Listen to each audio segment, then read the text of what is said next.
Hello everyone, this is Fabio N and welcome back.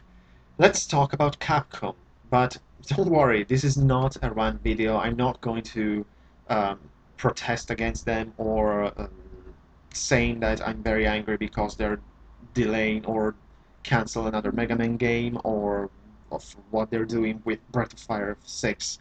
There's nothing like that. It is actually a very interesting news that I read recently, just this morning, and made me think a lot about Capcom and their actual policy. Apparently, they have announced a major investment project. Capcom said that they are spending $78 million in a new research and development center in Osaka. So this news actually, I have to admit, caught me by surprise because up until some months ago now, how was it? At least 3, 4 months ago, the internet was invaded by videos and news and everything saying that Capcom was basically running out of money. They had, how was it, $150 million, something like that. That, as we know, for a company like that, it's nothing. Of course, I'm not going to say, oh, it's a lot of money, but not for a company. So, and now I just read that they're actually going to invest and spend half of their entire budget on a new research and development center.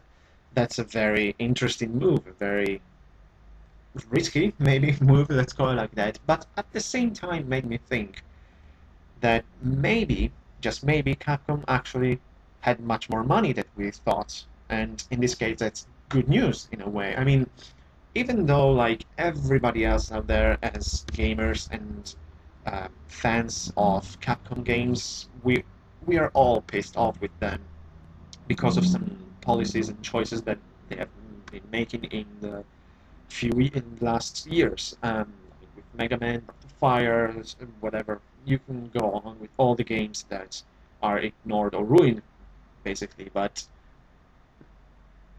no one here actually ever wanted Capcom to close down, to fail, to run out of money. Obviously, I mean, we're talking about Capcom.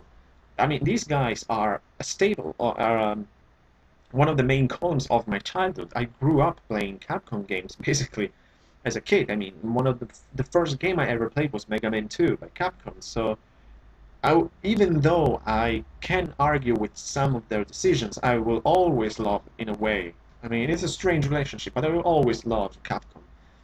So, the idea of them having much more money than we thought, or at least some money more than we actually feared, let's go like that, because if Capcom is going to close down, it's going to be a really, really big deal for us. So, the idea of them having much more money, it's actually good and reassuring and make you think about the future. And this is the case because this is it's a long-term project.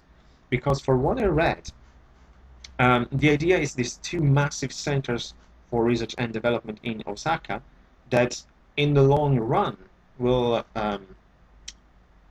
actually being able to recruit, they hope at least 2,500 developers by March 2022.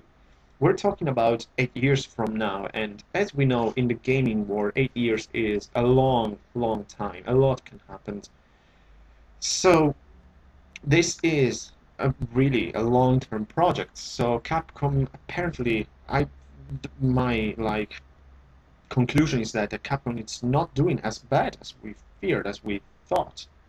I mean, such a project necessarily involves a lot of money and a lot of time. So if they were actually out of money, I think this will not be the choices made by the company. So in a way, this is good news. And it's great that they're going to offer so much job to um, young programmers because that's another thing. The focus of the new recruitment by Capcom will be on new graduates, and it's kind of cool. Maybe we'll see the um, talented developers um, trained and formed by Capcom. Maybe we'll see the new Shinji Mikami or the new Keiji Inafune, just to say a couple of names that everybody knows that are made by Capcom School. So that is really interesting and very cool. We'll see in March 2022 what is going on with the new Capcom buildings in Osaka. The thing that actually, at the same time, I'll say, made me kind of perplexed in a way is what's the first thing that was said after the massive um, numbers at this press conference or whatever it was. It said that the company now, the emphasis is mainly on development and digital distribution. And I have to admit that this makes me a quite mm, unsure in a way. I mean, from the sound of it, it looks like Capcom is focusing more on other kind of markets, apparently. Maybe like mobile phones, Androids, iOS, those kind of stuff, instead of classic console games. I mean, for an old school gamer like myself, those are second class kind of games, but that's just me. I grew up with other kind of games. So, and I've always thought that these games are an easy way to make money. First of all, because um, they're not very expensive for what I know. They're not very expensive to make, and they're quite popular in Japan, which it's I think the main focus for this kind of market, compared with classic console market games. But of course, to me, as I said, an old school gamer, this is not a good news since I love my games on consoles. And as I said in many times before, this is one of my main issues with the development of Breath of Fire 6, the fact that it's an iOS Android kind of game and not on console. That's the thing that pissed me off the most about the entire project. So we'll see what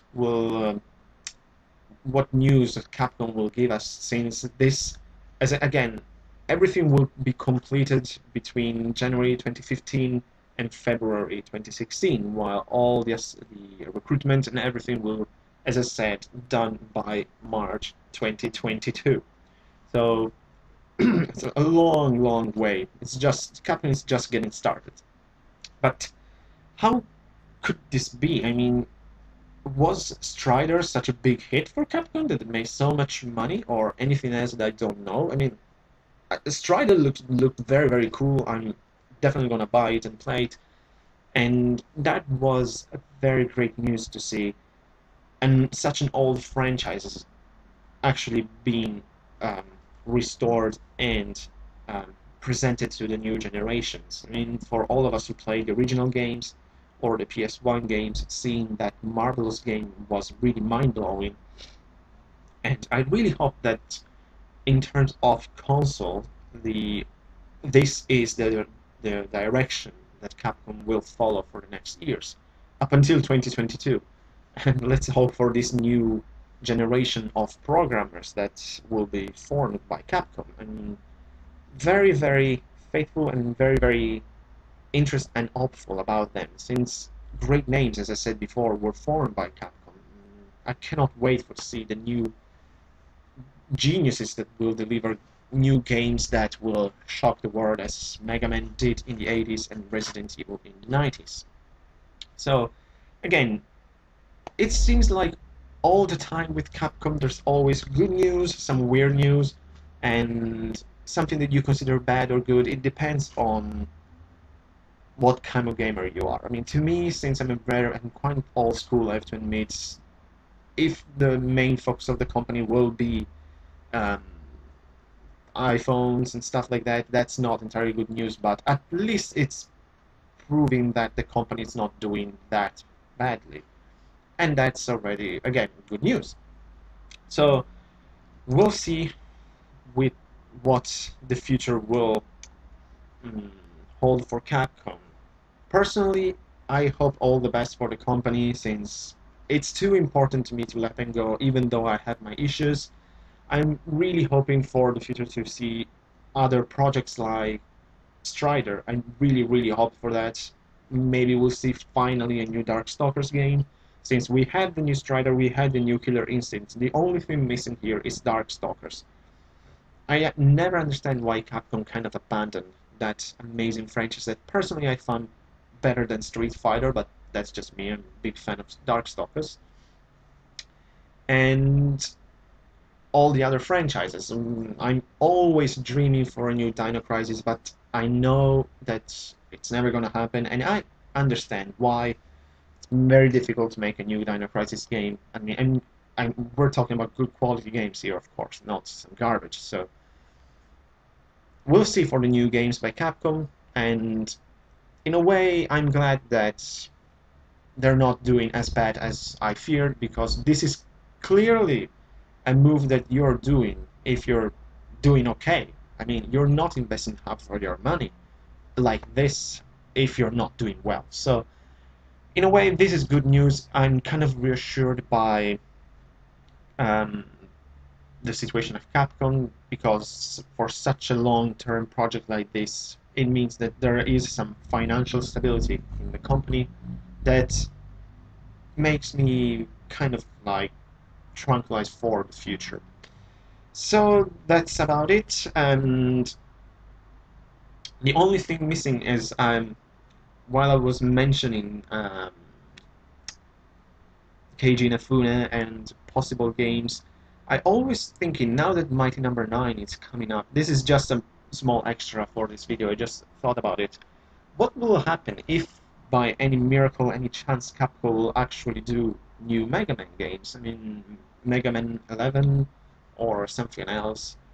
Since Might Number 9 it's coming on consoles, and what are you gonna do, fans? Like playing both of them, as I will do, definitely very interesting. Can't wait to see the future of Capcom, new games, and um, the development of the company that seems doing well, apparently. Not as bad as we thought. So let me know what you think about Capcom. Not the games, just their situation. I mean, there's a lot to say about their games and policies and choices, but this is not the case. There's so many other occasions to jerk about their franchises and forgotten gems. So for now on, this is all, guys. Thanks for watching, like always. Leave comments, video responses. Again, let me know what you think about this investment, massive investment by the company, and possible direction that they are going. So with this said, again, thanks for watching and take care.